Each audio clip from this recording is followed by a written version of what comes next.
Salut tout le monde, je reviens vous faire un point lecture en cette fin de mois de mars. J'ai quelques livres à vous présenter. Bon, ça va être un peu ceux que je vous avais présentés la dernière fois par rapport à ma dernière lecture en cours et puis les livres que j'étais sur le point de lire. Je viens de me rendre compte qu'il y en a un que je voulais sortir et que j'ai oublié, mais bon, c'est pas très grave. C'est un que j'ai pas commencé. Donc, j'en profite aussi pour vous mettre en vignette de cette vidéo la couverture du roman Les Fauves qui a donc été dévoilée sur Facebook il y a un petit moment maintenant, mais j'avais pas eu l'occasion de vous la montrer sur YouTube. Donc voilà, je l'ai mise en vignette de cette vidéo pour que vous ayez un aperçu de cette couverture. Donc le roman sortira en juin et le synopsis sera dévoilé aussi bientôt. En fait, c'est l'éditeur qui choisit quand est-ce qu'on montre les différentes choses. Donc il veut attendre encore un petit peu pour le synopsis, mais ça ne va pas tarder non plus. Donc, pour en venir à mes lectures, je commence tout d'abord avec ma lecture en cours de la dernière fois que j'ai terminée, L'enfant et le cheval de vent de Rupert Isaacson, donc qui est, comme je l'expliquais, le témoignage, la seconde partie du témoignage d'un père qui va accompagner son fils autiste un petit peu autour du monde pour l'aider à guérir grâce notamment aux traditions chamaniques et au contact avec les animaux et particulièrement les chevaux. Donc voilà, je l'ai terminé. C'était une lecture vraiment sympa comme le premier tome, en fait, à la fois assez instructif parce que l'auteur en fait à la base écrit des guides de voyage, donc je crois que je l'avais déjà dit la dernière fois, mais du coup il arrive assez bien à décrire les pays dans lesquels ils vont, etc., à donner un peu un aperçu de l'ambiance, à nous donner des détails sur ce qu'ils ont vu, etc. Donc du coup c'était intéressant du point de vue voyage.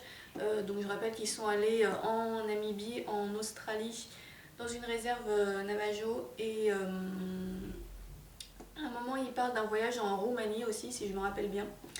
Donc voilà, de ce point de vue là c'était vraiment sympa à lire et puis c'était aussi toujours très intéressant par rapport à toutes les réflexions qui sont faites par rapport à l'autisme, à la culture, au chamanisme, à la vie d'une façon générale. Voilà, c'est tout un travail de réflexion en fait qu'a fait l'auteur au fil de ses voyages et qui rassemble ici dans son livre. Alors il y a juste la fin qui m'a peut-être un petit peu moins intéressée puisque donc c'est après les voyages, ils sont rentrés chez eux et l'auteur parle surtout des progrès qu'a fait son fils et des projets qu'ils ont pour l'avenir, mais là ça m'a un petit peu moins intéressée parce que bon voilà, c'était des choses peut-être un peu plus anodines entre guillemets, enfin je sais pas trop comment expliquer ça, mais voilà, j'ai préféré la partie plutôt où ils étaient en voyage plutôt que celle où il restait chez eux et où il était juste en train de vanter en permanence les progrès de son fils en fait. Même si c'est très bien pour lui et qu'on est content pour lui évidemment. Donc voilà, dans tous les cas, c'est un témoignage dont je recommande la lecture parce que je trouve que c'est un témoignage sur l'autisme, mais c'est pas que ça, ça a le mérite de pas être plein de préjugés, de pas avoir une théorie qui est défendue tout au long du livre. C'est vraiment un témoignage qui est fait par un non-professionnel de la médecine, on va dire. Et du coup, c'est assez spontané, c'est assez sincère et bah voilà, du coup, c'est agréable à lire. Et donc, je rappelle que ça, c'est le tome 2 et le premier tome, si on peut dire, c'est L'Enfant Cheval. Et il vaut mieux commencer par lire L'Enfant Cheval d'abord. Voilà, ensuite, j'ai terminé mon essai sur l'éthologie. Enfin, il a l'air court comme ça, mais il m'a pris vraiment super longtemps parce que, comme je le disais encore la dernière fois, il est assez dense. C'était vraiment une lecture super intéressante. Franchement, si vous êtes étudiant en éthologie ou même en psychologie éventuellement et que vous vous intéressez à tout ça, je vous conseille vraiment vraiment cette lecture. C'est un peu une bible, ce livre de l'éthologie. Donc c'est beaucoup d'exemples en fait. Bon, ça tremble un peu parce qu'il y a mon chat qui est en train de se promener sur le meuble. Donc voilà, c'est beaucoup d'exemples d'expériences qui ont été menées sur différents animaux, etc. et qui servent à illustrer certains principes. Ça parle aussi beaucoup de l'histoire des sciences, de comment est née la science de l'éthologie, de ses fondateurs, etc., de la manière dont elle a évolué. Et puis ça aborde plusieurs polémiques, notamment sur les grands singes. Il y a tout un chapitre sur la primatologie qui est assez développé. Et puis tout à la fin, ça parle aussi un petit peu de l'éthologie humaine, même si là c'était beaucoup moins développé et j'aurais voulu avoir un peu plus d'informations et de théories, on va dire, sur certaines choses. Mais voilà, disons que c'était un peu le chapitre de la fin pour parler un peu de l'être humain, mais c'est quand même surtout consacré à l'animal. Et donc c'est vraiment très très très intéressant. mais plutôt à réserver aux gens qui sont vraiment passionnés par le sujet, parce que sinon ça va vous sembler un peu long si vous voulez juste faire une lecture par curiosité. Ça va vous sembler un peu long parce que c'est quand même un peu technique. Voilà. Après cela, j'ai donc lu L'homme qui savait la langue des serpents de Andrus Kivirak. Donc c'est un auteur estonien, je vous le présentais la dernière fois vite fait, c'était dans mes derniers achats. Il a l'air super épais, mais en fait il se lit vraiment très vite. Je l'ai terminé hier. Alors c'est une lecture, j'avais dit sur Facebook, j'avais posté un statut pour dire que c'était vraiment très bien parti, que ça allait peut-être être un coup de cœur, on ne savait pas trop encore. Bon, finalement ça n'a pas été un coup de cœur parce que la seconde moitié m'a moins plu que la première. En fait, donc on va suivre un jeune homme estonien, enfin en fait, l'homme au début du roman est vieux et il nous raconte ses souvenirs en fait. Donc il nous raconte ses souvenirs depuis son enfance jusqu'à son arrivée dans l'âge adulte et sa situation présente. Donc c'est un petit peu ses mémoires entre guillemets. Donc c'est vraiment trop bête comment il s'appelle déjà, Limet, voilà. Donc un jeune homme qui s'appelle Limet qui va nous raconter sa vie dans l'Estonie des temps anciens si l'on peut dire, parce que donc je sais plus trop dans quel siècle ça se passe, mais c'était, enfin c'est un roman un peu historique. C'est surtout un roman merveilleux parce qu'en fait ça met en scène deux populations qui s'opposent en fait, les gens qui vivent dans la forêt et les gens qui ont quitté la forêt pour partir vivre dans un village. Et en fait dans le livre l'Estonie est en train d'être envahie, conquise par des chevaliers allemands qui sont en train de moderniser un petit peu la région, donc d'inciter les gens à quitter la forêt dans laquelle ils vivent pour s'établir dans des villages, etc. et prendre exemple sur eux. Et donc en fait, voilà, il y a toute cette mythologie à la fois du peuple de la forêt et du peuple moderne, on va dire. Donc Limet, lui, il appartient au peuple de la forêt, c'est l'un des derniers représentants en fait, puisque au moment où il commence son histoire, quand il est enfant, en fait, la plupart des gens ont déjà quitté la forêt pour aller vivre de façon plus moderne. Et lui et sa famille, ils sont vraiment parmi les dernières personnes à vivre dans les bois. Donc cette vie dans les bois, c'est très folklorique. Donc il y a tout un truc avec différentes mythes et légendes. Donc ils élèvent des loups pour les chevaucher, pour boire leur lait, etc. Ils arrivent à parler la langue des serpents, c'est-à-dire qu'ils communiquent. En fait, les serpents sont leurs frères. Il y a toute une mythologie par rapport à ça, au fait que les serpents sont les frères des hommes et qu'ils parlent la même langue. Et cette langue, en fait, leur permet de commander tous les animaux et de commander certains hommes aussi, de commander les hommes dans une certaine mesure. Et tout le drame de Limet, c'est qu'il voit son peuple qui oublie peu à peu la langue des serpents à mesure qu'il quitte la forêt pour aller vivre dans les villages. Et donc il déplore un petit peu la perte en fait du patrimoine culturel du peuple estonien en fait. C'est une assez grosse réflexion là-dessus, on va dire. Donc voilà, il y a le côté très folklorique, merveilleux. Il se passe des trucs assez invraisemblables. C'est assez violent aussi, il y a pas mal de scènes un petit peu gore. Donc voilà, c'est tout un univers que moi j'ai trouvé très original, qui vraiment me plaisait beaucoup au début du roman parce que c'était très vivant en fait, il y avait beaucoup de choses, il y avait pas mal d'humour aussi, enfin c'était vraiment raconté de façon très vivante, très riche, donc voilà, ça me plaisait beaucoup. Après la deuxième partie, ça m'a un peu moins plu parce que commençait à y avoir des redondances en fait, ça devenait un peu... Enfin, l'auteur, ou plutôt le personnage, mais bon, en l'occurrence l'auteur, revenait un peu toujours sur les mêmes idées et il ressassait un petit peu son pessimisme en fait par rapport au fait que son peuple, que la culture de son peuple était en train de se perdre.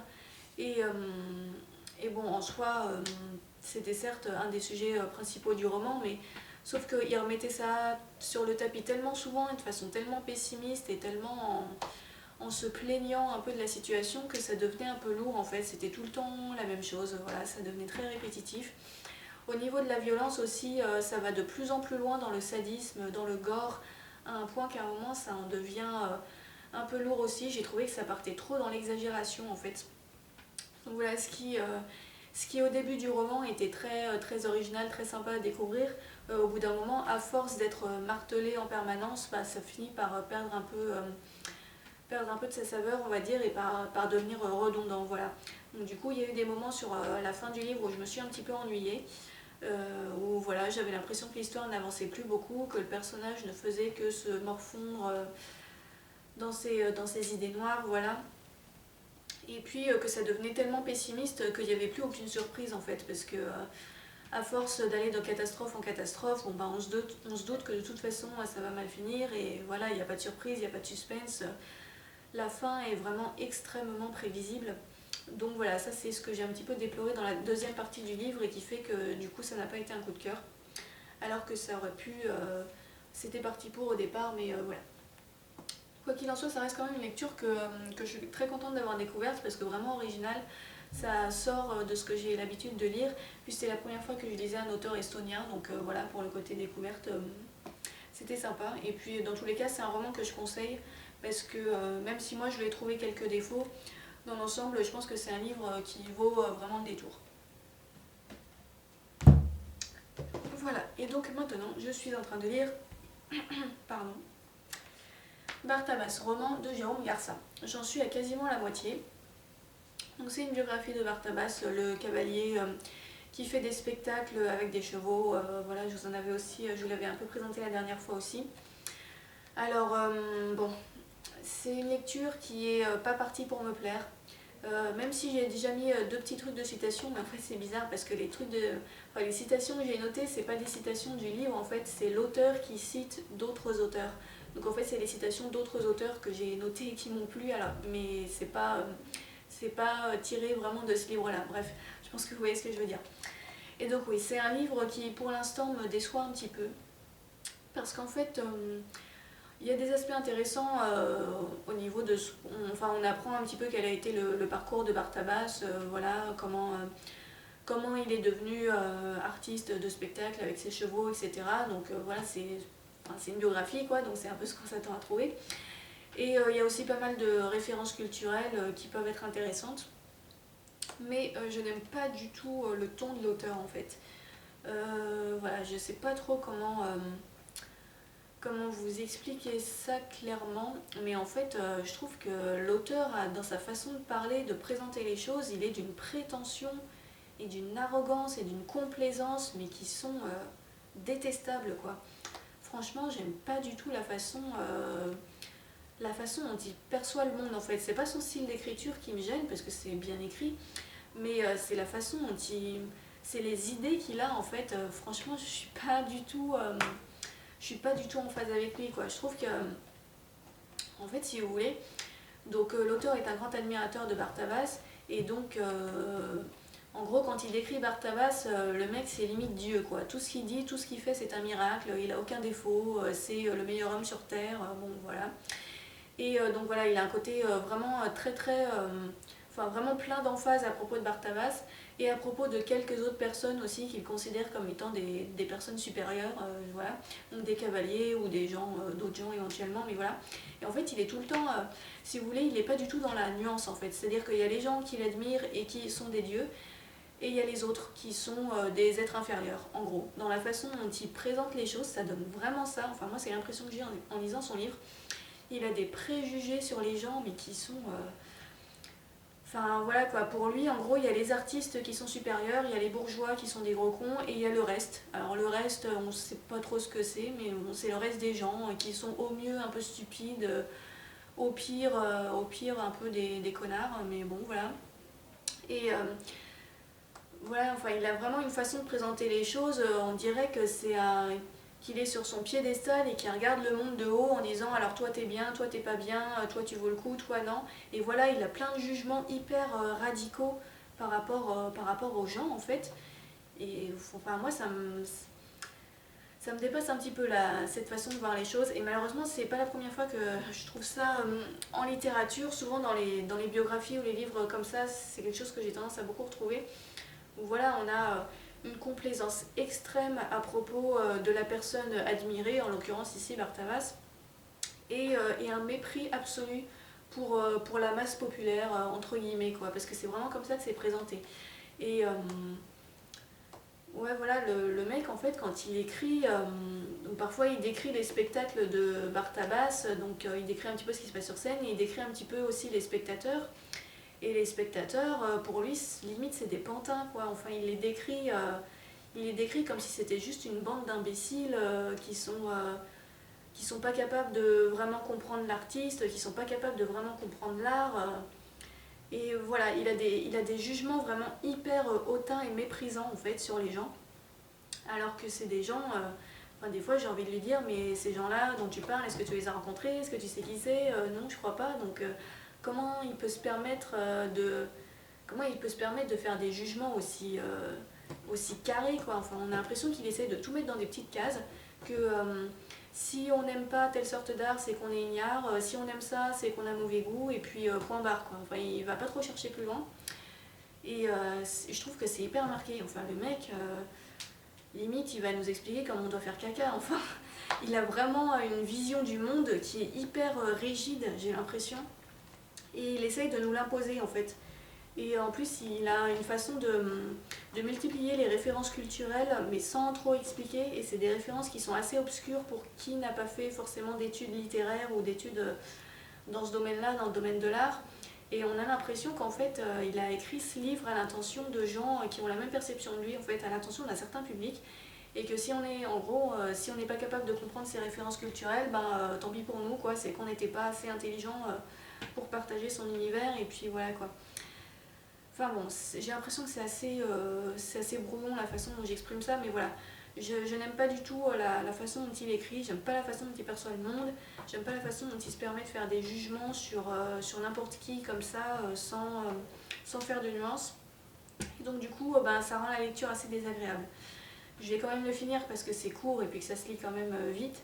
Mais voilà, pour l'instant honnêtement, c'est pas une bonne lecture, je suis assez déçue. Et je suis assez déçue, pas tellement par le livre en lui-même, mais par l'auteur en fait, par la personnalité de l'auteur. Donc bon voilà, on verra comment ça se termine, mais a priori ça va pas être une super lecture. Après ça, j'ai l'intention de me faire une relecture. C'est le livre que j'ai oublié de sortir, mais j'ai l'intention de relire Au-delà du mal de Shane Stevens. C'est une relecture que je veux faire depuis longtemps. Donc c'est un gros thriller. Vous en avez peut-être entendu parler parce qu'il est assez connu. Voilà, je l'avais lu il y a quelques années, j'avais vraiment adoré. Et donc là, je pense que je vais me le ressortir histoire de me redonner un élan après cette lecture qui est un peu décevante avec Vartavas. Et voilà, j'ai envie de quelque chose d'assez intense et d'assez violent et d'assez costaud quoi. Donc je pense qu'au-delà du mal, c'est le moment pour moi de le relire. Bon bah sur ce, je vous dis à bientôt pour un prochain avis lecture et puis je vous souhaite une bonne semaine, salut.